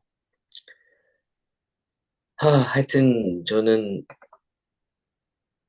그 책은 이제 읽다가 말아가지고 제가 뭐라고 말씀드리기가 좀 그렇고 저는 굉장히 감성이 없는 사람이에요. 그래서 그 사실 소설을 거의 안 읽어요. 좀 재미가 없어서 그냥 이렇게 그냥 팩트를 전하는 그런 글들만 주로 읽고 싶어 하고 그러는데 정말 저는 지금도 너무 화가 많이 나서 그러니까 지금 광주가 일어난 지 뭐 40년이 넘었잖아요, 훌쩍. 근데 아직도 누가 발포 명령을 했는지도 모르고. 근데 그런 일이 그 이후에도 끊임없이 계속 일어났잖아요. 세월호도 아직도 진상이 안 밝혀졌고, 이태원 참사도 잘못하다가 세월호처럼 또 될 것 같고. 그러니까 사실 광주가 일어나고 나서 6월 항쟁 이후에 지금의 국민의힘 세력은 이미 없어졌어야 될 세력인데, 이게 왜 아직도 남아있는지, 그래서 끊임없이 우리를 괴롭히는지, 정말 이해를 할 수가 없어요. 이해를 할 수가 없고, 거기다가 더 화가 나는 거는, 이제 좀 전에 그 선생님께서 미 제국주의를 얘기를 했잖아요. 이제는 한국이 제국주의화 돼가고 있어요. 한국이. 한국이 약소 국가들의 무기를 팔고, 사람을 죽이는 무기를 팔고, 약소 국가들의 산업화를 명목으로 가서 환경을 파괴시키고, 그런 나라가 지금, 그래서 저는 한국에서 미 제국주의 물러가라라고 지금도 외치고 있는 사람들이 있는데, 좀 안 맞다고 생각해요. 왜냐면 한국이 이미 제국주의의 파트너가 돼 있기 때문에. 근데 이제 이런 상황이 계속 지속되는 게 굉장히 너무너무 힘이 들어요, 진짜로. 너무너무 힘이 들고, 화가 나고. 그래서 뭐 이 일을 계속 해야 되는데, 정말 좀 세상을 바꾸는 거는 정말 너무 힘든 일이구나, 라는 걸 하루하루 느끼고요. 그래서 더더욱더 이 한강 작가님의 좋은 책을 읽으면서 너무 힘이 들어서 끝까지 읽지 못했던 것 같아요.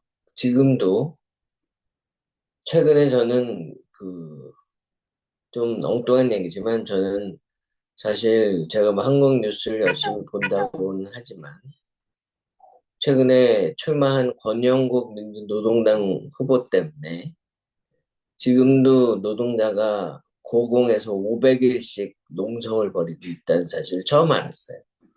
그냥 그분이 이제 그 출정식을, 선거운동 출정식을 그 고공에 이 크레인을 타고 올라가서 그 고공에서 농성을 하고 있는 노동자들을 만나면서 시작을 했거든요. 그래서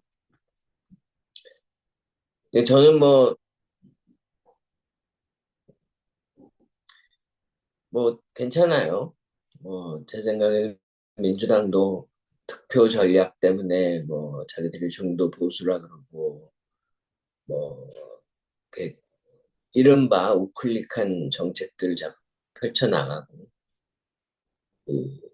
국민의힘이랑 같이 부자 증세를 가로막고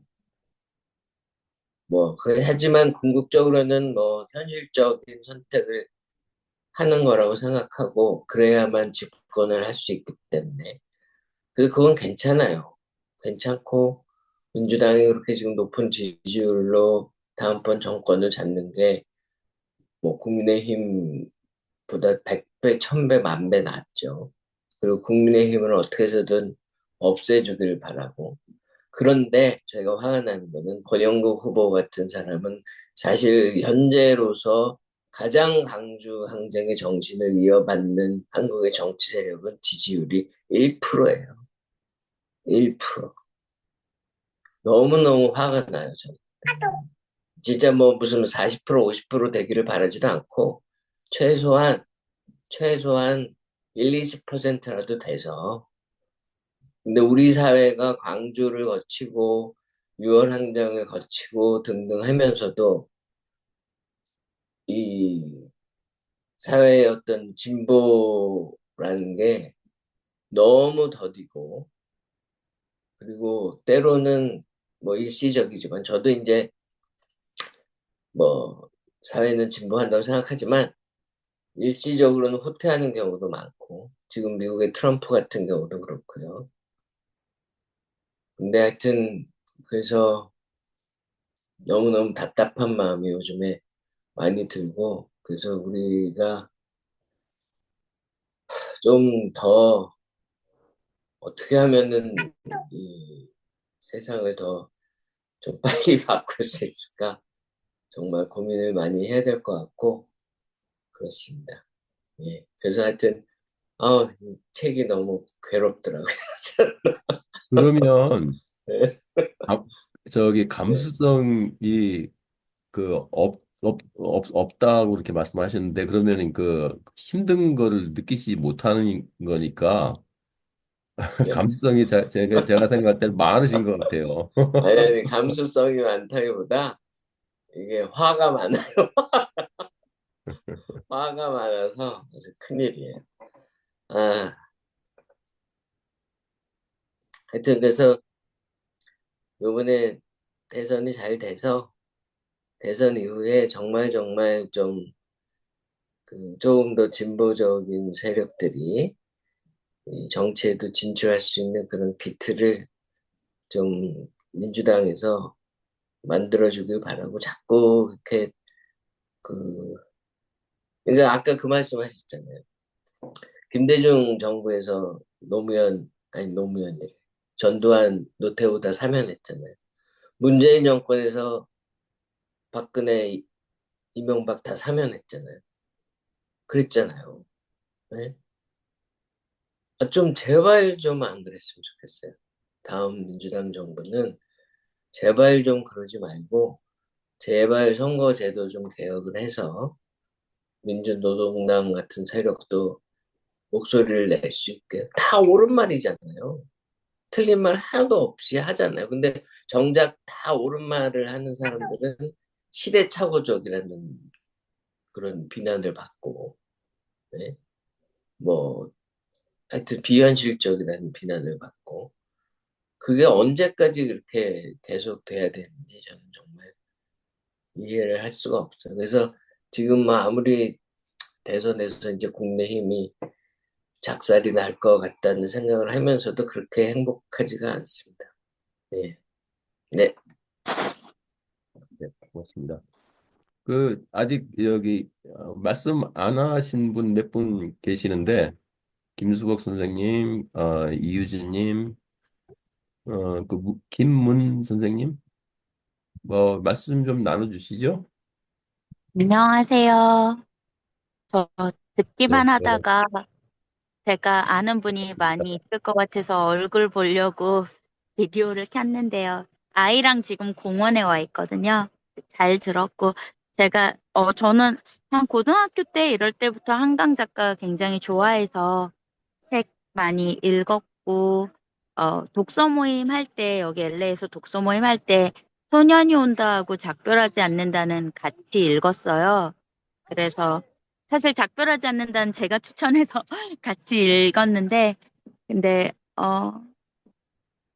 많이 읽기 되게 좋은 책인데, 읽기 많이 힘든 마음이 너무 아파서 그런 책이었고, 저는 제가 전라남도 순천이 제 고향이고, 제가 고등학교 때 미국에 왔는데, 제가 중학교 때 수학여행을 갈 때 광주 망월동이 저희 수학여행 이렇게 한 코스에 있어서 그런 경우 굉장히 드물거든요. 그래서 중학교 때 망월동에 가서 많이 울었던 기억이 이렇게 미국에 와서 생활하면서도 계속 어떤 이런 분들과 또 어떤 좀 더 좋은 세상을 위해서 하는 분들하고 어떻게 같이 있게 되는 자꾸 어떤 자리에 집회 이런 데 나가게 되는 그런 원동력이 된 것 같아서 항상 광주에 전 사실 광주 때 태어나지 않았었는데 뭔가 이렇게 뿌리가 이렇게 있다라는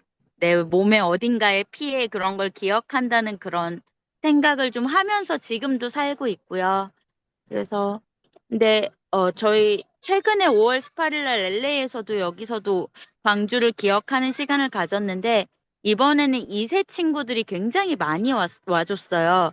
코리안 아메리칸이면서 뭐 한반도 평화나 이런 걸 굉장히 신경 쓰는 그런 그런 그룹 친구들이 많이 와줬는데 그래서 굉장히 인상적이었고 그래서 우리가 당연히 이걸 기억하고 또 이런 기억이 우리가 12.3 계엄을 막아내는 그런 시민들의 힘으로 나아왔다고 생각하는데 거기서 멈추지 않고 우리가 무엇을 어떻게 앞으로 할 것인가는 계속 고민해야 한다고 생각하고요.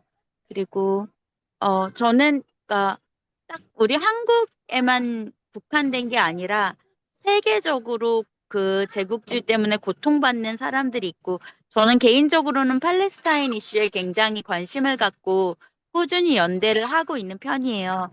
금요일마다 LA에서 집회도 계속 하고 있고요.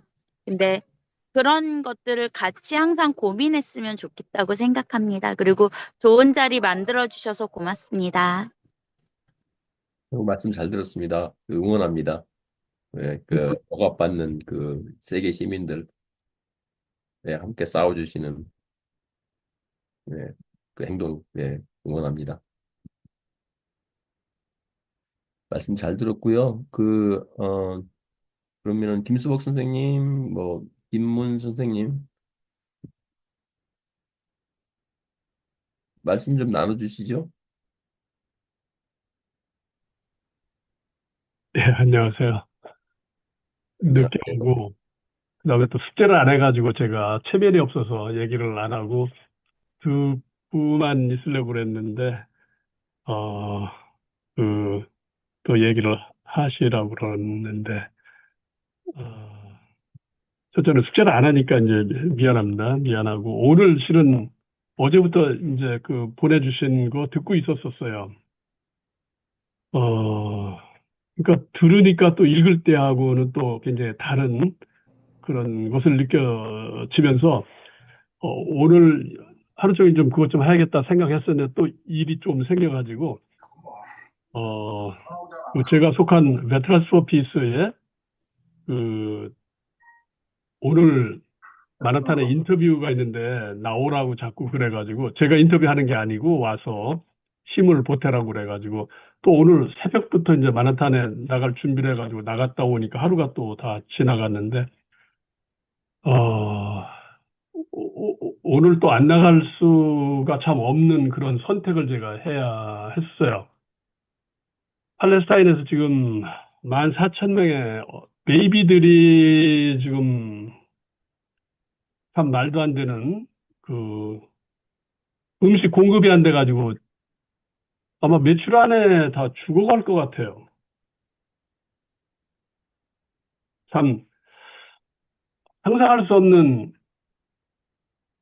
문명세계 2025년에 그런 것이 벌어진다는 것을 보면서 한강 작가 그거 오늘 끝내는 거를 덮어두고 새벽에 나갔다가 이제 하루 종일 있다 들으면서 너무 심각해서 광주의 학살이 팔레스타인의 학살하고 다른 사건이 아니고 저도 그 뿌리를 가만히 올라가면은 같은 데로 모인다는 그런 생각을 하게 됐어요. 제가 가장 존경하는 미국 대통령 중에 한 분이 지미 카터 대통령입니다. 지미 카터 대통령은 뭐 항상 여러분들 잘 아시지만 가장 그런 정의를 내세우는 그런 대통령인데도 불구하고 1980년 5월에 칠함대를 부산에 입항시키면서 한국군을 빼서 광주 학살에 방조를 한 대통령이라는 것을 알게 되고 이게 웬일인가. 저는 뭐 상상할 수 없는 내 머릿속에서 정리가 안 되던 그런 시기였었어요. 그러면서 요새는 이제 제가 좀 정리가 돼서 지구 반대편에 있는 팔레스타인에서 일하는 이스라엘의 앞제비가 돼가지고 거기서 벌써 5만 명 정도 죽었죠? 10월 7일 2023년 이후로 많은 사람들이 하마스가 범죄자라고 얘기를 하는데 그 범죄가 일어나게 된 배경을 들어가면은 그럴 수밖에 없다. 광주에서 학생들이 총을 든 것을 보고 폭도라고 하는 사람들이 있는데 그 배경을 들어가면은 우리들이 이제 요새는 다 정리가 됐잖아요. 그 학생들이 민주화의 열사라고 이제 다 하고 지금 헌법에도 넣자는 얘기가 심지어 국민의힘 당까지도 많은 사람들이 찬동하는 걸로 제가 요새 보고 있는데 그래서 저는 역사에서 지금 광주나 가사나 이런 것이 일어나는 것을 쫓아갈 때 거기에 제국주의가 있다는 거 이것을 우리가 어떻게 해결하지 않고는 문제 해결이 안 된다. 우리가 여기저기서 우리 코리아로 얘기하면은 동학혁명에서 농민혁명에서부터 이제까지 120년 이상을 싸우고 있는 저항하고 있고 많은 사람들이 희생하고 동학 때도 1894년에도 그렇게 죽고 수만 명이 죽었죠. 1919년 때도 죽었죠. 그 다음에 뭐 우리 역사에서는 많이 좀 얘기를 안 하는 60만세 사건이라는 거. 그것이 언제? 1926년인가요? 그런 데서 수많은 우리 선열들이 희생을 하고 핏값을 내는데도 아직까지 우리가 우리 장래를 결정하지 못하고 펜타곤이 하고 있는 거잖아요. 그냥 간단히 얘기하면. 이것이 지금 가사에서 진행되고 있는 그 문제와 일맥상통하는 그런 거라는 걸 생각하니까 제가 실은 오늘 책을 읽고 끝내는데 그걸 보다 더 중요한 게 제가 뭐 일을 할 수 있는 건 아무것도 없지만은 그 자리에 가서 저 혼자라도 서서 베테랑스 포 피스에서 하는 그 인터뷰에 힘을 실어주고 이 제국주의 문제에 대해서 해결을 하지 않고서는 우리 이 세상에 현재 문제가 해결되지 않겠구나. 여러 가지 문제가 있겠습니다만은 그래서 할 수 없이 오늘 제가 그 선택을 했기 때문에 제 변명이 숙제를 못하고 와서 지금 조용히 듣고 있다가 제 오늘 하루를 그냥 말씀드렸습니다. 대단히 미안합니다. 잘 들었습니다. 예. 그 제국주의는 뭐 굳이 미제국주의만을 의미하시는 건 아니죠. 그 제국주의 구조, 그 구조가 문제라고 말씀을 하시는 거죠. 물론 그런데 현실이 우리가 일본 제국주의의 일제라고 그래서 싸웠지 않습니까? 일제는 지금 잠깐 1945년에 뒤로 물러갔지만은 일제는 지금도 꾸준히 자기 옛날에 대동아 공영권을 되찾기 위해서 열심히 노력하고 있는데 그것이 지금 2025년에 제일 제국주의의 핵심은 영국도 아니고 일본도 아니고 미국이라고 이건 확실하지 않습니까? 그러니까 지금은 미제국주의라는 말이 맞죠. 지금 현실은. 예. 네, 고맙습니다. 그리고 여기 책에서도 그런 이제 인간의 본성, 악한 본성, 뭐 선한 본성 이런 걸 그러니까 작가가 고민했다고 이런 얘기가 나오는데 저도 이제 동의하는 게 제국주의는 그 악한 인성, 그 서북 청년단 같은 그런 악한 종자들을 고용해야 하는 구조를 가지고 있다고 생각을 해요. 그래서 우리가 제국주의에 싸우고 제국주의를 어떻게 그러니까 약화시키든지 없애든지 해야지 그 악질들이 세계를 좌지우지 않는 그런 구조로 가야 된다고 저도 생각하고 있었습니다. 네, 고맙습니다. 나눠주셔서 고맙고요. 마지막으로 그러면은 김문 선생님도 한 말씀 해주시죠. 이제 그러면은 이제 시간이 거의 이제 2시간이 다 가서 한 말씀 듣고 이렇게 끝내면 될 것 같은데 제 생각에는. 저 책을 안 읽었어요. 그래서 오늘 듣는 걸로 끝내겠습니다. 잘 들었습니다. 네, 고맙습니다. 네. 이제 어떻게 할까요? 마무리 지어야죠. 마리아님이 이 포스터 만들어 주셨는데 감사해요. 김 사장님 마무리 지으시게요? 네, 아니요. 뭐 시간이 다 됐으니까 이거 제 배경이 좀 안 좋아서 죄송합니다. 아니 그냥 그 책 저도 두 번째 모임인데 한번 이런 질문하면 조금 재밌을 것 같아서 과거가 현재를 살릴 수 있나? 죽은 자가 산 자를 살릴 수 있나? 이렇게 질문이 나왔는데 뭐 다 돌아가면서 말씀하시기는 힘드니까 그냥 한두 분이 말씀해 주시고 저도 제 생각 간단하게만 얘기하려고요. 둘 다 예스죠. 요번 12.3에서 그렇게 했잖아요. 예. 뭔데요? 김 사장님 답은. 예, 아니 그냥 뭐 아까 제가 질문 드린 거에 대해서 답이 좀 그래가지고 왜 똑같은 훌륭한 문학가들도 다 광주의 이야기를 다뤘는데 왜 한강 작가의 이야기가 특히 이렇게 좀 우리들의 가슴에 와닿나 보니까 제 생각입니다. 그 작별하지 않는다나 거기에서 이제 눈에 대해서 묘사하잖아요. 근데 우리가 보는 그냥 하얀 눈, 차가운 눈이 아니라 눈에 대해서 한 페이지 정도 묘사하잖아요. 막 그 분자 구조까지 들어가가지고 이렇게 손에 녹으면서 녹을 때 그 느낌까지 손바닥에서 막 다 얘기하고 조금 아까도 그 두 분이 발제하실 때 촛불 하나를 이렇게 우리 보면은 아 촛불이 지금 타고 있구나 하지만 한강 작가는 가운데 어떤 색, 주변에는 어떤 색, 흔들거림은 어떤 것을 막 느끼게 하고 이렇게 엄청나게 섬세하게 아주 정말 그야말로 권투 선수가 막 마지막 회전에 펀치를 날리듯이 최선을 다해서 파고드는 모습들이 자주 보여요, 여기저기서.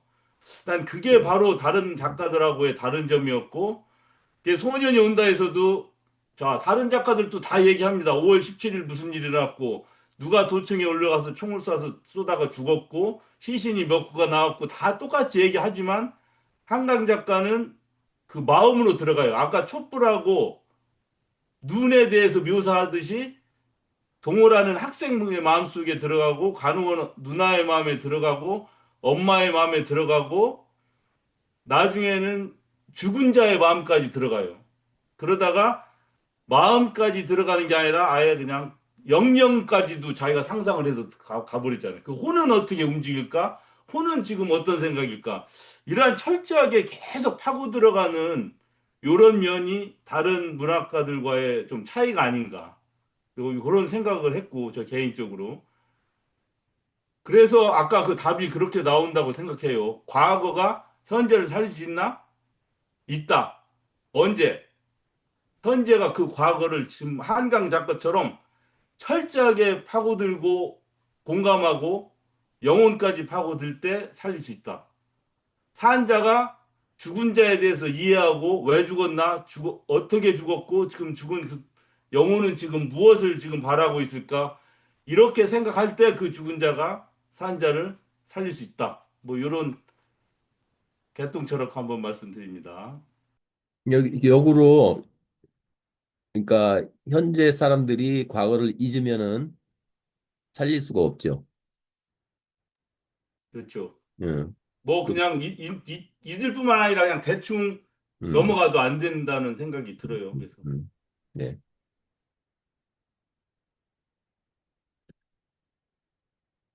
수고 많으셨습니다. 10시네요.